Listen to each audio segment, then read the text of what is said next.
वैभव त्रिपाठी आप सभी का स्वागत करता हूं बीएचयू वर्ल्ड के इस ऑनलाइन लर्निंग प्लेटफॉर्म पे। दोस्तों आज मैं इस वीडियो में आपसे बात करूंगा कि आप अपने बीएचयू एंट्रेंस एग्जाम 2020 की तैयारी कैसे स्टार्ट करेंगे।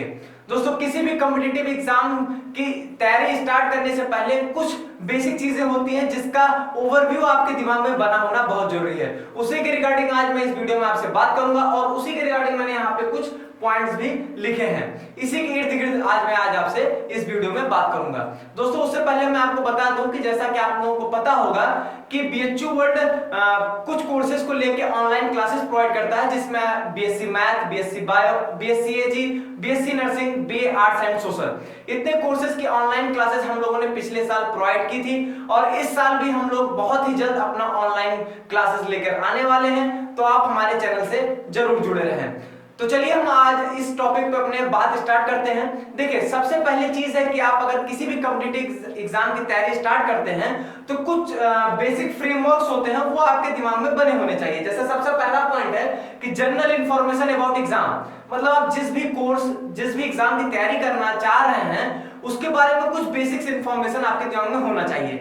जैसे सबसे पहली चीज है एलिजिबिलिटी रिक्वायरमेंट, कि आप उस एग्जाम के लिए एलिजिबल हैं या नहीं है, या कुछ क्या उसमें कुछ परसेंटेज क्राइटेरिया मांगता है या नहीं मांगता, कुछ एज की क्राइटेरिया है या नहीं है, ये चीज आपको पता होना चाहिए। दूसरा पॉइंट आपका क्वेश्चन पेपर स्ट्रक्चर, जब आपको ये पता चल गया कि मैं इस एग्जाम के लिए एलिजिबल हूं तो दूसरी चीज है कि आपको ये पता होना चाहिए कि आपका क्वेश्चन पेपर कैसा आता है, कितने क्वेश्चंस आते हैं, कि कौन कौन सब्जेक्ट है, क्या पॉजिटिव निगेटिव मार्किंग है, ये सब आपको पता होना चाहिए। तीसरी चीज है कि जब आपको क्वेश्चन पेपर पता चल गया तो आपको ये पता होना चाहिए कि उसमें सीट्स कितनी हैं और उसके करस्पॉन्डिंग कितने नंबर ऑफ एप्लीकेंट्स आते हैं, जिससे आपको एक कंपटीशन का पता चल सके कि मुझे इसमें कितनी मेहनत करनी है। और लास्ट में आता है आपका कट ऑफ, जिससे आपको ये पता चलेगा कि मुझे कितने, जैसे आप अगर तैयारी स्टार्ट कर रहे हैं किसी कोर्स को लेके तो आपको दिमाग में होना चाहिए कम से कम मुझे इतना तो स्कोर करना है, उसी के रिगार्डिंग आप मेहनत करेंगे, अपनी स्ट्रेटेजी बनाएंगे, अपना उतना ही रूटीन बनाएंगे। तो देखिए जो पहला पॉइंट है और जो इसमें इतने पॉइंट्स हैं ये मैं specially BSc math, BSc bio और बीएससी एजी के लिए इस वीडियो में डिस्कस करूंगा। बाकी हमारे आने वाले वीडियोस में आपको बाकी कोर्सेज की भी जानकारी दी जाएगी। तो चलिए मैं स्पेशली स्टार्ट करता हूं बीएससी मैथ, बीएससी बायो और बीएससी एजी के लिए। देखिए जो इसमें पहला चीज है एलिजिबिलिटी रिक्वायरमेंट की, अगर मैं बात करता हूं तो सबसे पहले अगर मैं आपको बीएससी एजी के लिए बताता हूं तो बीएससी एजी में अगर हम बात करें एजुकेशनल क्वालिफिकेशन की, तो एजुकेशनल क्वालिफिकेशन आपकी आती है कि आप 12th पास होने चाहिए और विद 50% एग्रीगेट मार्क्स होने चाहिए आपके, ठीक है। 50% एग्रीगेट मार्क्स ये आपके जनरल कैंडिडेट के लिए। अगर वही आप ओबीसी कैंडिडेट है तो आपको 45% मार्क्स सिक्योर करना होगा एग्रीगेट, और अगर आप एससी एसटी कैंडिडेट है तो आपको सिर्फ पास होने की जरूरत है, कोई भी मिनिमम परसेंटेज की रिक्वायरमेंट नहीं है। अच्छा 12th में बीएससी एजी के लिए आप मैथ्स ग्रुप से हैं तब भी ठीक है, बायो ग्रुप से तब भी ठीक है, एग्रीकल्चर ग्रुप से हैं तब भी ठीक है, आप अप्लाई कर सकते हैं, इसमें कोई ऐसा रिस्ट्रिक्शन नहीं है। अगर हम बात करें यहीं पर बीएससी मैथ्स के लिए, तो बीएससी मैथ्स के लिए क्या है कि आप 12th पास होने चाहिए विद 50% एग्रीगेट मार्क्स। जो एग्रीगेट मार्क्स 50% है आपका, ये आपका होना चाहिए फिजिक्स प्लस मैथ और प्लस आपका subject chemistry, computer science, information technology या जियोलॉजी, जियोग्राफी, कुछ भी रहा हो, ये तीन सब्जेक्ट का जो कॉम्बिनेशन है, मतलब फिजिक्स प्लस मैथ तो आपको जोड़ना ही जोड़ना है, plus chemistry, computer science, information technology, geology, geography, जो भी आपका सब्जेक्ट हो उसमें से कोई एक सब्जेक्ट, तो कुल मिला के तीन सब्जेक्ट का जो आपका एग्रीगेट परसेंटेज हो वो 50% होना चाहिए जनरल कैंडिडेट के लिए। ओबीसी कैंडिडेट के लिए 45% मार्क्स और एससी एसटी कैंडिडेट्स के लिए सिर्फ पास होना जरूरी है। यही अगर हम बात करें बीएससी बायो के लिए, तो बीएससी बायो में सेम है, आपका जो 12th में है वो 50% एग्रीगेट मार्क्स होना चाहिए, जिसमें आपका फिजिक्स प्लस केमिस्ट्री प्लस आपका बायोलॉजी, जियोलॉजी, जियोग्राफी, जो भी आपका सब्जेक्ट रहा हो, एक मतलब आपको फिजिक्स और केमिस्ट्री तो जोड़ना ही जोड़ना, उसके अलावा एक और कोई सब्जेक्ट, वो आपका बायोलॉजी, जियोलॉजी और जियोग्राफी, कोई अगर एक सब्जेक्ट हो, उस तीनों का जो एग्रीगेट होगा वो 50% होना चाहिए जनरल कैंडिडेट्स के लिए, ठीक। अगर हम बात करें एज की कि एज रिक्वायरमेंट क्या होती है, तो बीएससी एजी में आपका जो एज है वो 16 से कम नहीं होनी चाहिए और 25 से ज्यादा नहीं होनी चाहिए, ठीक। आपकी एज 16 से 25 के बीच में होनी चाहिए और वो भी आपकी ये जो एज होगी ये 1 जुलाई 2020 20, मतलब आपकी एज 1 जुलाई 2020 को 16 साल से कम और 25 साल से ज्यादा नहीं होनी चाहिए। अगर हम बात करें यही बीएससी मैथ और बायो के लिए वो सेम है। बीएससी मैथ और बायो के लिए अगर हम बात करें तो आपकी जो मैक्सिमम एज है वो 22 साल होनी चाहिए 1 जुलाई 2020 तक। 1 जुलाई 2020 को आपकी एज जो है वो 22 साल से ज्यादा नहीं होनी चाहिए। ये हुआ आपके जनरल कैंडिडेट्स के लिए। अगर हम बात करें यही ओबीसी कैंडिडेट्स के लिए तो यहाँ पर मैक्सिमम एज 28 है। एससी एसटी कैंडिडेट्स के लिए बात करें तो 30 साल तक आप एग्जाम दे सकते हैं। यही बीएससी मैथ्स बायो में अगर ये ओबीसी कैंडिडेट्स के लिए बात करें तो उनको 25 साल तक वो एग्जाम दे सकते हैं और एससी एसटी कैंडिडेट्स हमारे 27 साल तक एग्जाम दे सकते हैं। तो ये हुआ आपका एलिजिबिलिटी रिक्वायरमेंट जिसमें मैंने आपको एजुकेशनल क्वालिफिकेशन और एज की रिक्वायरमेंट आपको बताया। ठीक, इसके बाद आता है आपका क्वेश्चन पेपर स्ट्रक्चर। इसको थोड़ा ध्यान से सुनिएगा, ये ज्यादा इंपॉर्टेंट है आपके लिए। क्वेश्चन पेपर स्ट्रक्चर जो है, सबसे पहले बीएससी एजी के लिए बात करता हूं। बीएससी एजी में आपके टोटल 5 सेक्शन होते हैं पेपर में, ठीक, जिसमें आपको टोटल 3 सेक्शन अटेम्प्ट करने होते हैं। पहला सेक्शन होता है आपका मेंटल एजिलिटी का, दूसरा सेक्शन होता है आपका केमिस्ट्री का। तो मेंटल एजिलिटी और आपको केमिस्ट्री, ये दोनों सेक्शन कंपलसरी है, सबको अटेम्प्ट करना है। ठीक, इसके बाद के 3 और सेक्शंस होते हैं, जिसमें से एक सेक्शन होता है फिजिक्स मैथ, एक और सेक्शन होता है बॉटनी जूलॉजी मतलब बायोलॉजी वाला सेक्शन, और एक होता है आखिरी एग्रीकल्चर सेक्शन। ये जो 3 सेक्शन है आपके फिजिक्स मैथ, बायोलॉजी और एग्रीकल्चर, तीनों सेक्शन में से कोई एक सेक्शन आपको अटेम्प्ट करना है। ठीक, तो इसका मतलब मेंटल एजिलिटी, केमिस्ट्री, ये दो 25-25 क्वेश्चन का सेक्शन होगा, इसको आपको अटेम्प्ट करना ही करना है।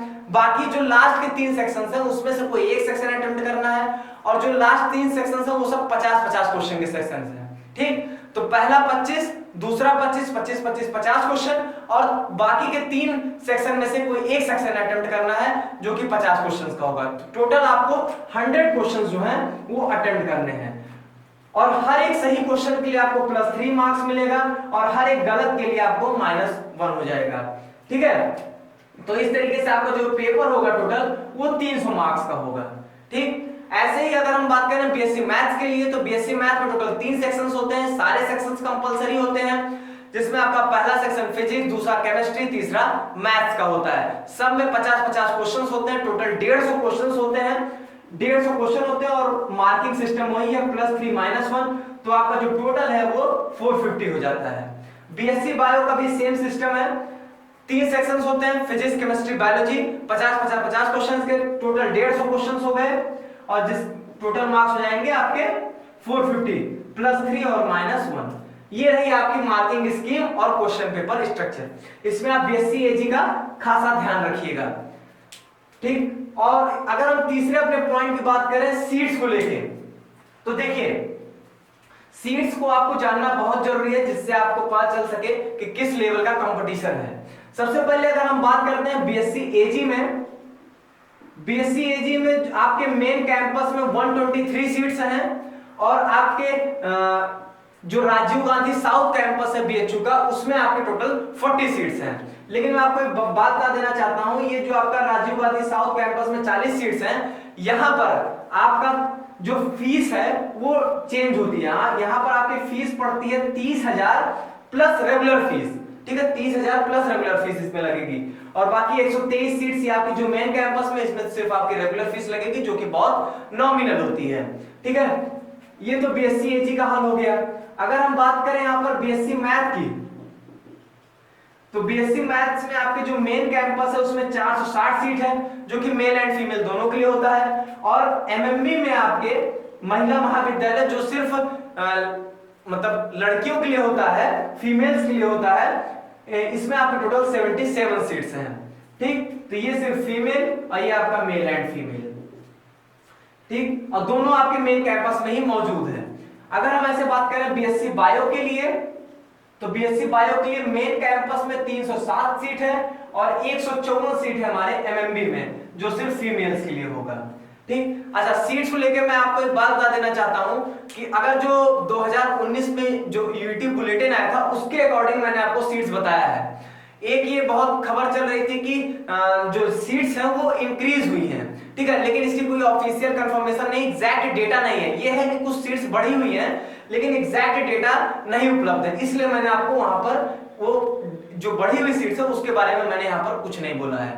ठीक है, अगर कोई एग्जैक्ट डेटा ऑफिशियल डेटा आ जाएगी तो आप तक हम लोग वीडियो के माध्यम से जरूर बताएंगे। ठीक, तो ये हुआ सीट्स। यहीं पर आप देख लीजिए कि कितने एप्लीकेंट्स अप्लाई करते हैं। तो देखिए बीएससी एजी में 80,000 के अराउंड एप्लीकेशंस पढ़ते हैं। पिछले 2-3 सालों में ऐसा देखा गया 80,000 के अराउंड, कभी 78, 79 इस तरीके से। ठीक, तो 80,000 123 सीट्स के लिए 80,000 कैंडिडेट, तो आप कंपटीशन समझ ही सकते हैं। बीएससी मैथ्स में बात करें तो बीएससी मैथ में 70,000 के अराउंड एप्लीकेंट्स रहते हैं, और बीएससी बायो में अगर हम बात करें तो 40,000 एप्लीकेंट्स के अराउंड एग्जाम हर साल देते हैं। ठीक, तो ये हो गया नंबर ऑफ एप्लीकेंट्स। और सबसे मेन चीज और जो आपके लिए सबसे ज्यादा फ्रूटफुल होता है वो होता है आपका कट ऑफ क्या थी पिछले 1-2 सालों में। ठीक है, 1-2 साल की अगर आपको कट ऑफ पता है तो बहुत अच्छी बात है। देखिए कट ऑफ जो भी मैं बता रहा हूं पिछले 2 साल में बताऊंगा तो इससे का आइडिया लगा सकते हैं कि इसके अराउंड कट ऑफ रहती है, लेकिन कोई कंफर्म नहीं कह सकते। अगर अगले साल पेपर मान लीजिए इजी आ गया, टफ आ गया, तो कट ऑफ ऊपर नीचे भी हो सकती है, वो सब पेपर डिपेंड करता है। तो चलिए मैं कट ऑफ बता देता हूं। सबसे पहले मैं इसे बता देता हूं बीएससी मैथ्स के लिए। तो देखिए बीएससी मैथ्स के लिए मैं आपको बता देता हूं कट ऑफ। इसमें मैं आपको बताऊंगा 2019 और 2018 के लिए।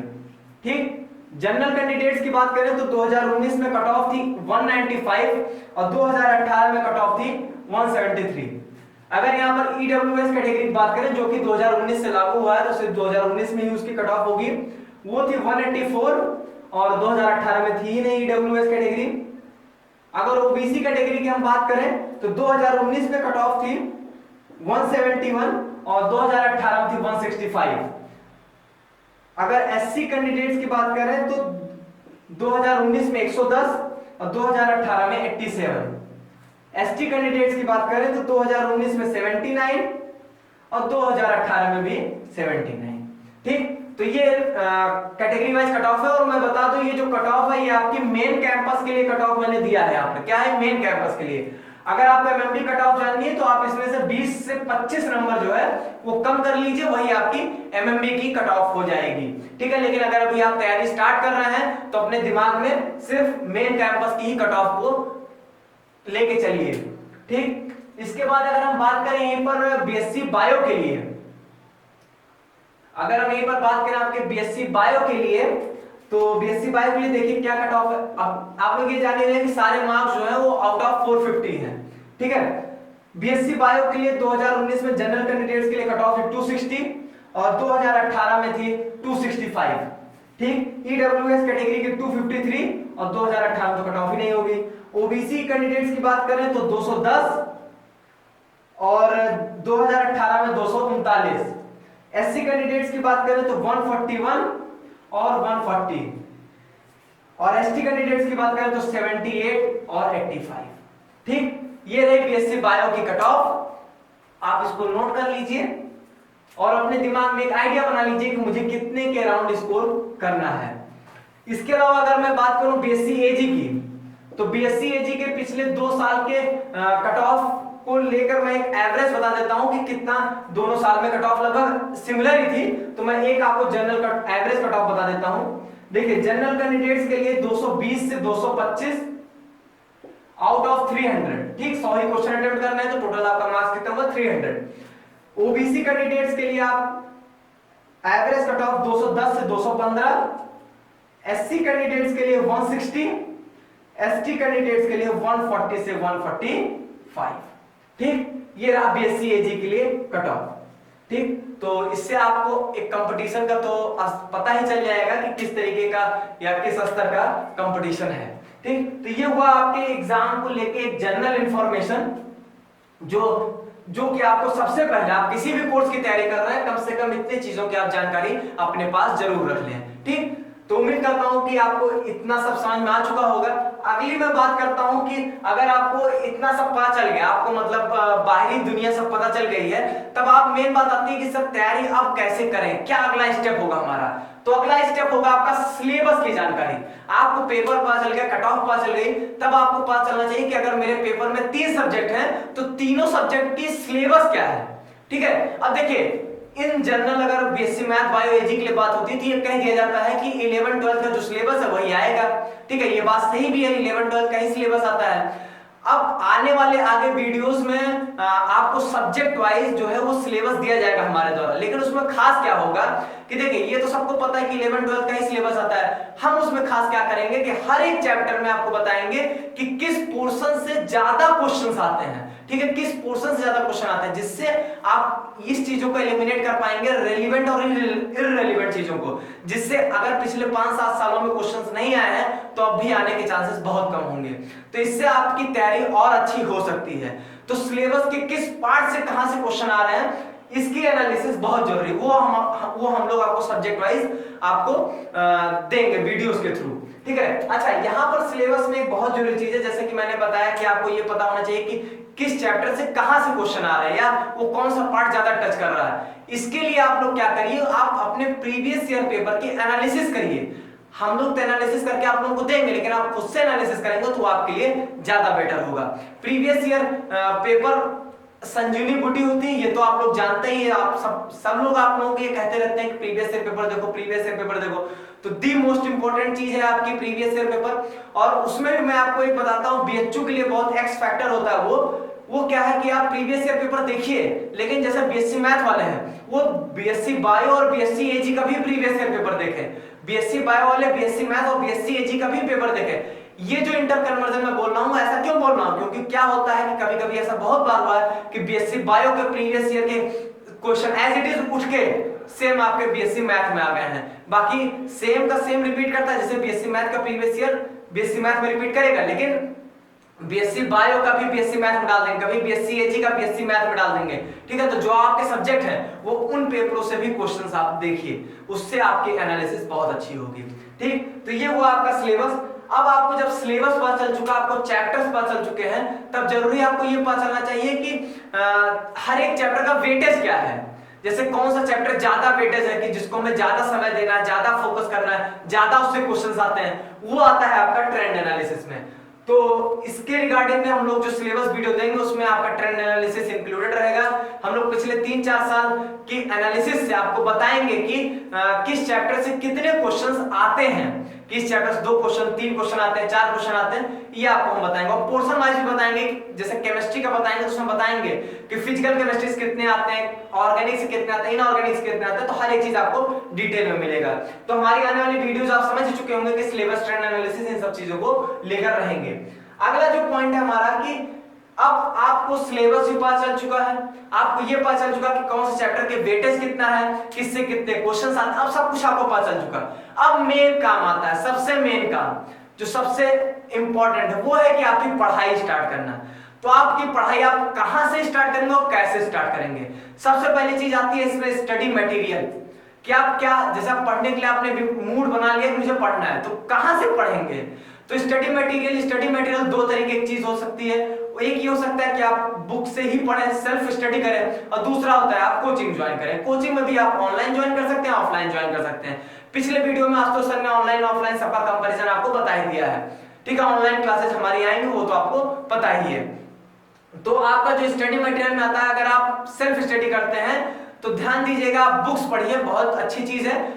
बुक्स को लेकर हम लोग जो सिलेबस वीडियो बनाएंगे उसमें जब भी जो चैप्टर का बताएंगे उस चैप्टर में आपको बताएंगे कि इस चैप्टर के लिए आप क्या स्टडी मटेरियल प्रीफर करेंगे, कि आप सिर्फ एनसीईआरटी पढ़ेंगे या कोई साइड बुक पढ़ेंगे या कहां से प्रैक्टिस करेंगे, वो सब चीजें आपके सिलेबस के वीडियो में कवर हो जाएंगी।